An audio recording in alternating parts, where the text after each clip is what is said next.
It's noon on Wednesday, January 26, 2022, with news that you can use from YAA with your dear friends Zach and Ray, coming to you from the streets of Bethesda, Maryland, while sitting comfortably in a Bronco Sasquatch. All right, so we are in a 2021 four-door Bronco Badlands Sasquatch First Edition.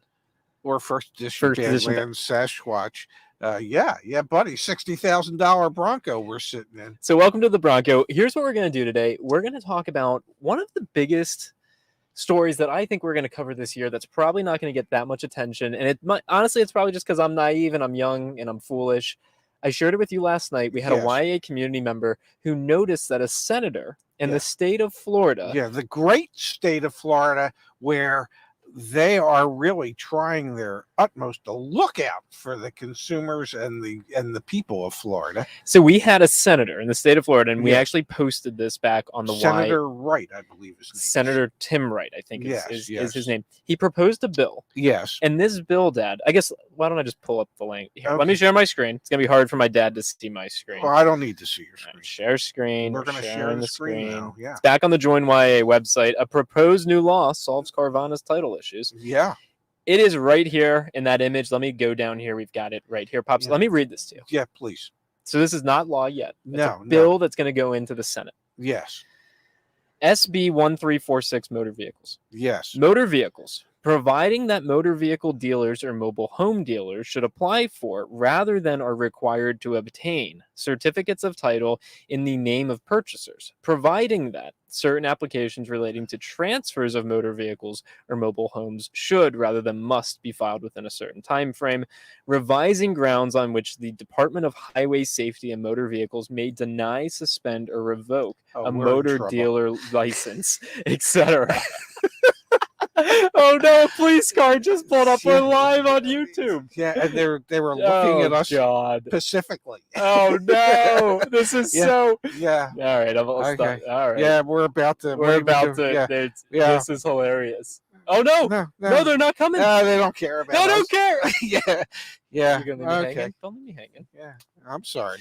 So seriously, police officers just pulled it from us. But Dad. Yes. That bill, I just read to you there, I think that's the biggest story this year that's not going to get a lot of press and attention. Coming out of the state of Florida, where right now, there was a headline back in December 20th of last year in Automotive News that read along the lines of, I've actually got it here, Florida threatens to suspend Carvana dealer license. Yes. This proposed bill, let me reread it. Revising grounds on which the Department of Highway Safety and Motor Vehicle may deny, suspend, or revoke a motor vehicle dealer license. Yeah. So I Am I just too naive? Well, yeah, you're a little naive. But if anybody were to look into campaign finance disclosures, this needs to go just a little bit for further. Senator Tim Wright, they would probably see that there's a sizable donation from Carvana or Carvana employees or higher ups at Carvana to his re-election campaign funds, so that he would bring forth a bill like this to pretty much indemnify Carvana and any other car dealer or motorhome dealer from having to they just need to apply. I mean, so that's what the big, and Igor, I see your comment in the chat here, and I'm going to pull it up. You put a comment back on the community forum, but the big pieces here are essentially changing the way that this works from you need to do these things to you should. Yeah. And now it's going from you must to you should. And then taking away the punishment. Yes. Which, to be clear, Carvana last year was fined $6,000 or something. Like that? Whole $6,000.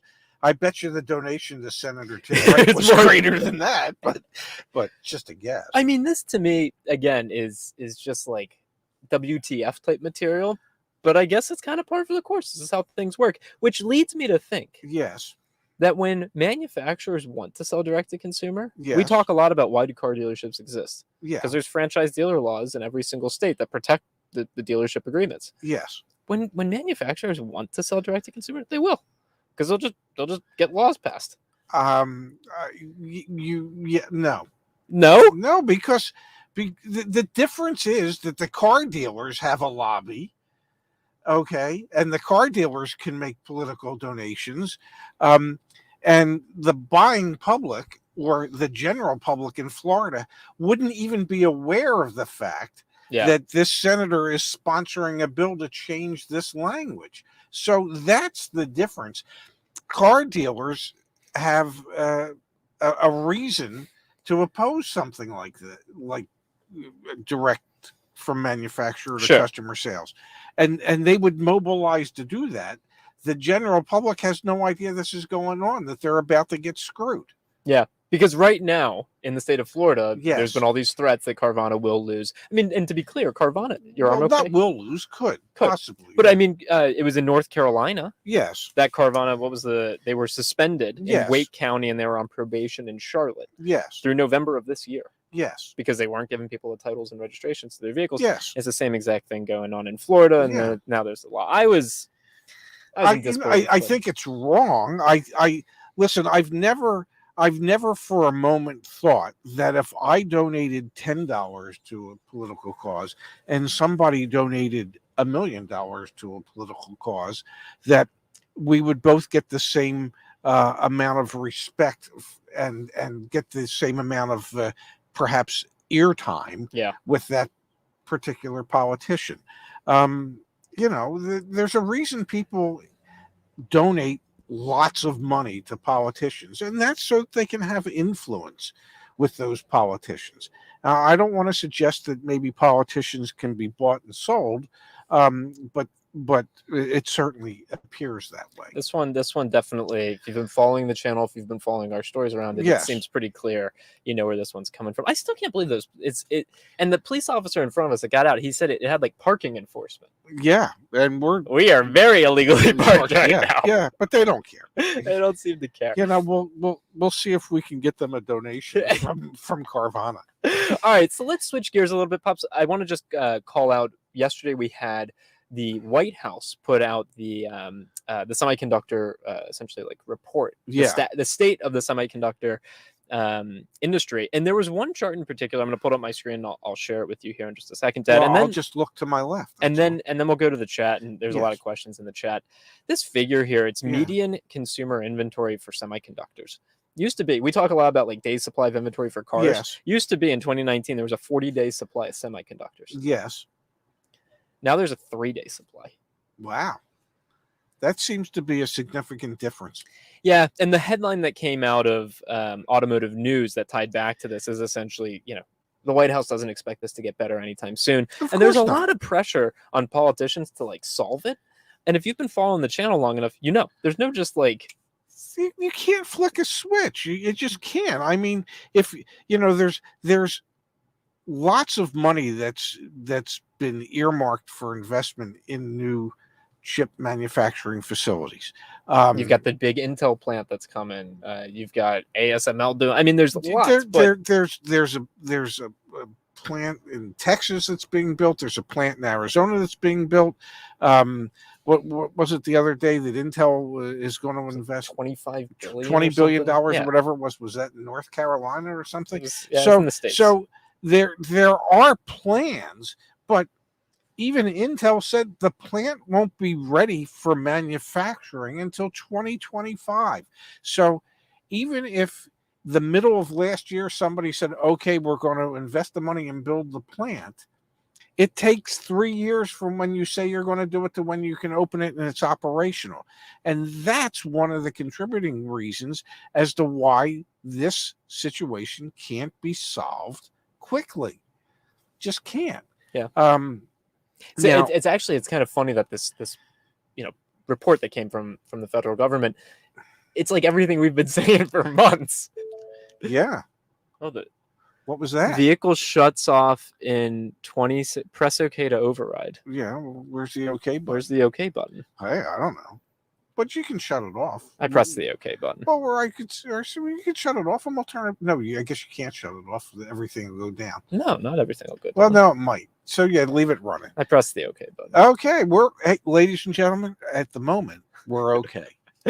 So it is fascinating though. It feels like this report's maybe a little bit behind the 8 ball. That being said, we all know that it's going to take still months, if Yeah, not a year, yes, yes, for this to yes, get cleared up. All absolutely. right, there was one other thing I wanted to bring up today, and then let's just go to the chat and answer a few questions here. Does that Okay. sound good? Yeah, sure. We have the released pricing from Kia for their new EV, the EV6. I don't know if you saw this. Justin has a great write-up back on the YAA website. They just announced the pricing, $42,115 for the EV6, but that's with the 232-mile range, and it qualifies for the current $7,500 tax credit from the federal government, So that brings it down to 35 grand, 34.7. which is, I mean, that's a competitive price point. Yeah. I mean, considering the average new car cost right now is over $49,000. Yes, the average transaction price. Yep. If you want the dual motor option, that's going to be up to $57,000. And also on the EV front, Pops, I don't know if you saw this, but Lamborghini announced that I think it's next year is going to be their last year, or maybe it's this year is their last year of producing straight ICE vehicles. They're moving to hybrids. Wow. Even Lamborghini is moving towards hybrids and electrification. Wow. Well, there you have it. This will be my last year to go out and get myself that Lamborghini I've never wanted. All right, so it seemed like DB in the chat was needing some help here, Pop. So I'm going to go back up and let's pull this up and let's see if we can help him a little. I'll read it out to you. Don't worry. Well, okay. Can you read it? Well, I probably could, but I won't. I'll let you read it to me. Guys, I know I'm early, but I'm so frustrated. My car being built got pushed back another week. Can I tell them to take my name off the car and get my $500 deposit back? It's a 2022 Honda Civic hatchback. What are your thoughts about something like this? Can you tell them? You could certainly have that conversation, but what do you do after that point? You're going to go order it somewhere else? It's going to take even longer. I get that it's frustrating, but would you be willing to put up with an extra week to get it as opposed to having to start the process all over again, and it might take 2 or 3 months? Which is quicker, a week or 2 or 3 months? I'm not good at math, but I'm thinking a week is. It's like if you have a cold and they tell you, well, cold lasts 14 days or it lasts 2 weeks. Which sounds better? Okay, 2 weeks sounds a lot less than 14 days. What's a week? If you've been waiting this long, what's a week? Yeah, exactly. Yeah. And the reality is, most of those deposits are refundable. So you could go back and you'd say, hey, no, I don't want this car anymore. So you could absolutely do that. We got a guy reversing in front of us. Yeah. We're in a Sasquatch, sir. Don't hit us. Yeah, well, we'll just run them over. But those ladders could present a problem. So most of these deposits are refundable. The other thing is, if you want to really lock in the deal, remember if you're factory ordering, do a non-refundable one and sign a buyer's order. Well, that's the most important thing. And it's not a factory order; it's a request because it's an allocation system. And Honda doesn't let you just actually factory order, but they let the dealer let the zone know what it is that they need, and the zone can request that vehicle be built. Got a question here from Russell Pops. It says, does it make sense to trade in a car with a damaged bumper or fix it before? Thanks. Well, I will tell you that the appraiser is going to deduct more for the damaged bumper than it's really going to cost them to get it repaired. And he can get it repaired, he or she can get it repaired for considerably less than you could if you took it to a body shop to get it repaired. But even with damage, dealers and others are paying well over the money for vehicles because well over book value, because they're hard pressed to get their hands on the vehicles. We had in our Instagram DMs this morning, Pops, we had someone reach out to us, and he had actually bought a car for his daughter that had some not frame damage, but panel damage on the driver's side. He got a WIO from the dealership saying they would fix it. Yes. It's been about a week, and then they took the car back and they said, actually, we can't completely fix it. Yeah. And he was asking me, he's like, what do I do? And I was like, post on the forum and I'll ask my dad to take a peek. But I'm kind of curious. What do you do in a situation like that? Well, it depends on what it said on the WIO, exactly how it was worded. Yeah. Okay. As we all know, lawyers and politicians parse every word within the context of how it's written, so they can figure. So if they said we will repair the damage to the panel, and it doesn't say and it will look like it's brand new, or it will look like it was never ever damaged. Yep. If it doesn't say that, it just says we'll repair it.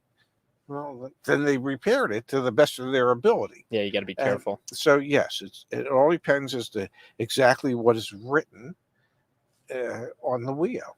Robert in here in the chat says Ford cut off sales for the Maverick for They didn't cut off 2021. sales; they cut off reservations. They did. Yes. And he's asking for our Yeah. thoughts on that. I don't think either of us are too surprised. Well, no, they And GM actually announced yesterday. Mary Barra said they want to produce 600,000 EVs a year. That was pretty aggressive. Yeah, eventually. Yeah. The point is at a certain point with the reservation system, you have to say to yourself, well, we've already gotten or taken way more reservations than we can fill. Yep. What's the real point of continuing to take more reservations? Because when we know we can't fill them. we know we can't fill them, and eventually you're going to end up losing those customers to somebody else because you can't fill their reservation. So you get to the point where you just say it's not worth taking the risk of alienating all these customers because we can't build the vehicle that they've tried to reserve. We got a question here from Brian in the chat. Dad, went to the Lexus dealer and they're refusing for me to remove additional add-ons such as ceramic for exterior paint, Apex interior protection, etc.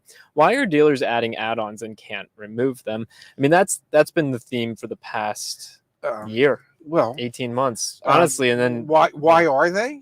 Because they're additional profit centers for the dealers, and the excuse they always use is, well, it's already on the car, we can't take it off, but nobody asked for it, and that's the rub for the customer.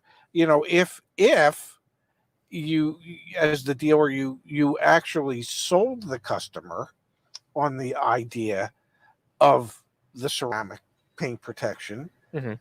And the customer said, yeah, I want it and I'll pay for it. That's different than saying, well, it's on the car and we're forcing you to buy it. There's a big difference. And that's what customers hate, is the fact that you're not giving them a choice. You're ultimately, without realizing it, or maybe you are realizing, you're just screwing them. Yeah. And you're doing it because you can. And that doesn't make it right. It's not right at all. It's absolutely 100% wrong.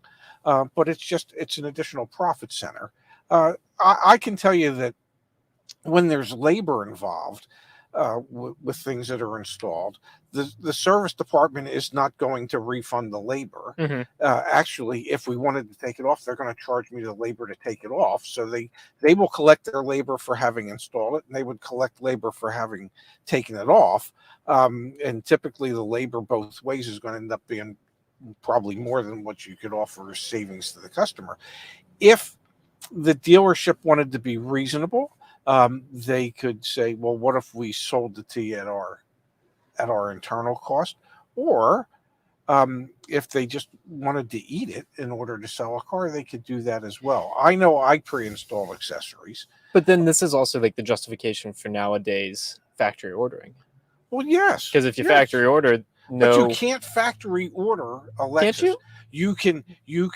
Lexus works on an allocation type system, and so the zone would try and match up your request with what they'll ask the factory to build. But you're reserving from the allocation. Yes. Yeah, you're not ordering. Yes. So, but even if you're reserving a vehicle that's coming in that meets your specifications, then you could say to the dealer, and when the car gets here and you write up the PDI, the pre-delivery inspection on the RO, the repair order, that I don't want any dealer installed accessories installed on this vehicle.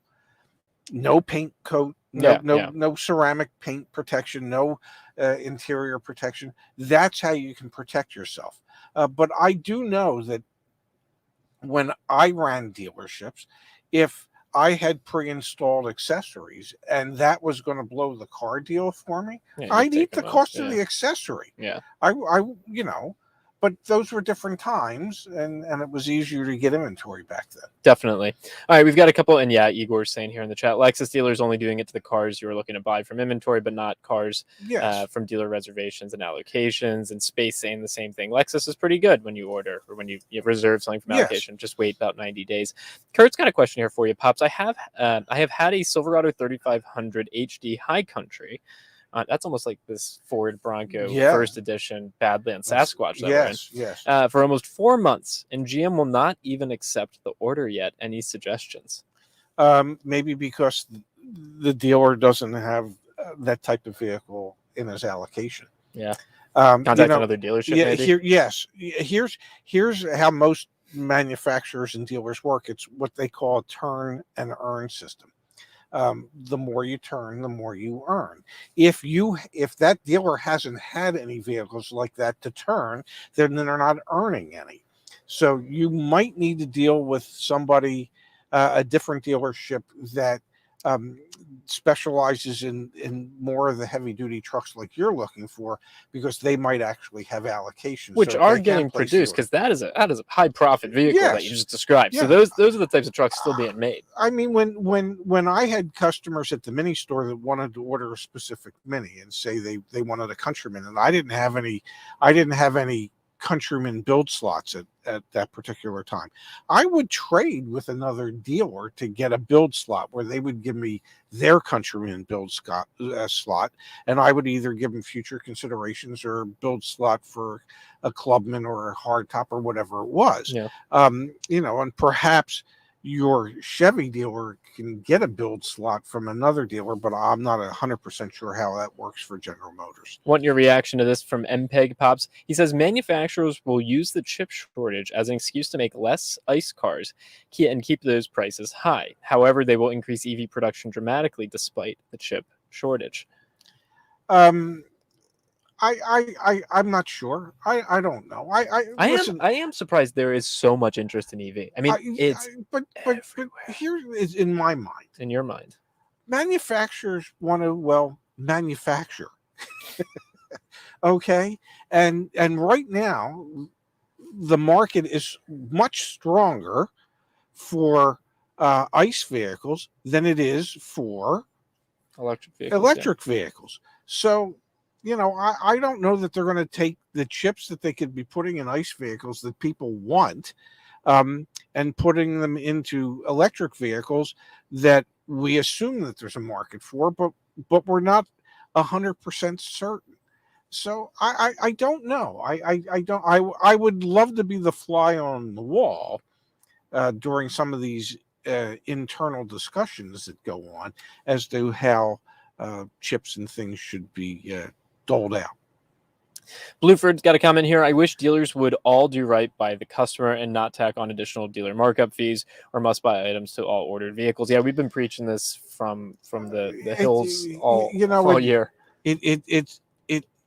It starts at the top at a dealership, and by that I mean it starts with the owner, the dealer principal, and a store will reflect the owner's view as to how you take care of a customer.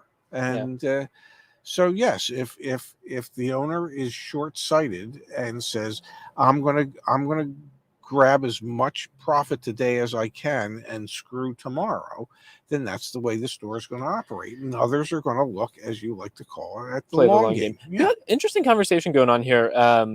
Which is more profitable, EVs or ICE vehicles? This is, and I don't think we have the answer. I know we don't. I don't know. The cost to produce an EV is higher. We know that. That's for sure. The amount of chips that are in them and all that's higher. The amount of profit in it, I don't know the answer. I have no idea.